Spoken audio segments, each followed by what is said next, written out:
مجھے ایک صاحب ملے لاری اڈے کے پاس،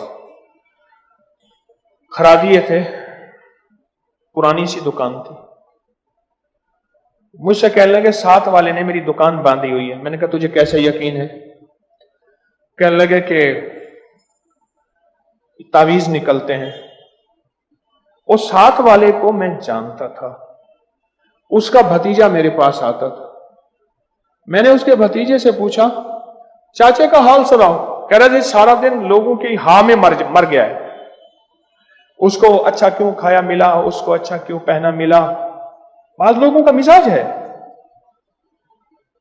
تو کون؟ میں خامخواہ.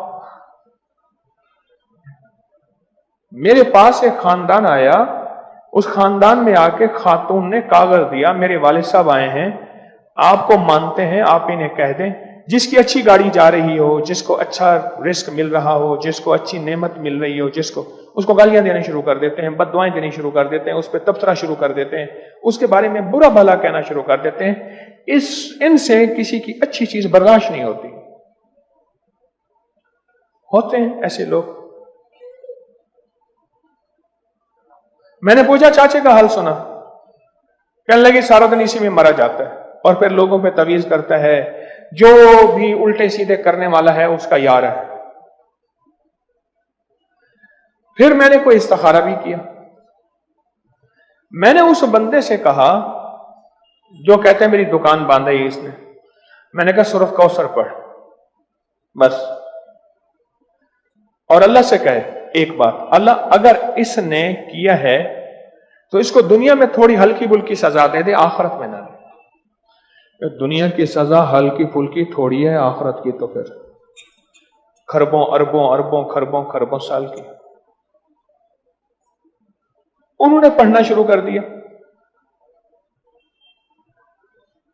تو پڑھتے پڑھتے پڑھتے جو ہے ایک دفعہ میرے پاس آئے. میں نے کہا کیا ہوا؟ کہنے لگی سخت بیمار ہو گیا، دکان پہ کوئی گاہک نہیں آتا. میں نے اس بندے سے پھر رابطہ کیا. میں نے کہا کیا حال ہے، آ جاؤ میرے پاس. وہ ویسے ہی ترستا تھا کہ آپ مجھے وقت دے دیں، بٹھائیں. میں نے کہا چاچے کا حال چھوڑا. کہہ رہے چاچے کا حال آپ کیوں پوچھتے ہیں؟ میں کیوں میں چاچے کہہ رہے چاچا بیمار ہے، لگتا ہے کوئی الٹا پڑ گیا، اور چاچے کے گھر میں روزی نہیں، رزق نہیں، بہت قرضے ہو گئے ہیں، بہت پریشان ہے، بہت مشکلات میں ہے، بہت الجھنوں میں ہے اور بہت مسائل میں ہے. اب اگلی سنے اور عجیب. میں نے کہا چاچے کو کہے سورۃ کوثر پڑھ. آپ کہیں گے یہ دونوں کے ساتھ ہو گیا. اچھا پہلے کو سورۃ کوثر جس نیت سے میں نے بتائی تھی، پہلے کو سورۃ کوثر اس نیت سے بتائی تھی کہ اللہ اگر وہ جادو کرتا ہے تو اس کو دنیا میں تھوڑی سی سزا مل جائے تاکہ تائب ہو جائے اور کسی مخلوق کو ایذا تکلیف دیتے دیتے نہ مرے. مخلوق کو ایذا تکلیف دیتے دیتے نہ مرے، مخلوق کے عذاب بلا کا ذریعہ بن کے نہ مرے، ظالم بن کے نہ مرے. دوسرے لفظوں میں اب اس کو کیوں بتائی تھی؟ اس کو اس لیے بتائی تھی کہ اللہ سورۃ کوثر میں نور بھی ہے، برکت بھی ہے، رحمت بھی ہے. اللہ بھی سورۃ کوثر پڑھے گا، اس کا اس سے نور مل جائے، برکت مل جائے، رحمت مل جائے، رزق بھی وسیع ہو جائے، توبہ بھی مل جائے. میں نے اس کو پڑھ. اس نے تو پڑھی نہیں، اس کی بیوی نے پڑھی.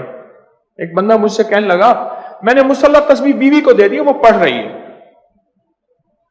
مصلی تسبیح بیوی کو دے دی، وہ پڑھ رہی ہے.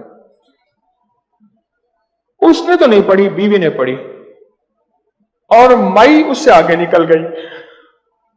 عورتیں وظیفہ زیادہ کرتی ہیں مردوں کی نسبت، عورتیں وظیفہ زیادہ کرتی ہیں، تسبیح زیادہ کرتی ہیں. اور اب میں نے کہا یا اللہ اب دونوں کے کرشمے دکھا. اب دونوں کے کرشمے یہ دیکھے میں نے، وہ بھی ٹھیک ہو گیا، وہ بھی ٹھیک ہو گیا. حیران ہوں گے. اور پھر کچھ عرصے کے بعد میں نے بولا کہ چاچے کا حال سنا. اصل ایک ہی گھر میں جوائنٹ فیملی تھی نا، ایک ہی گھر میں رہتے تھے.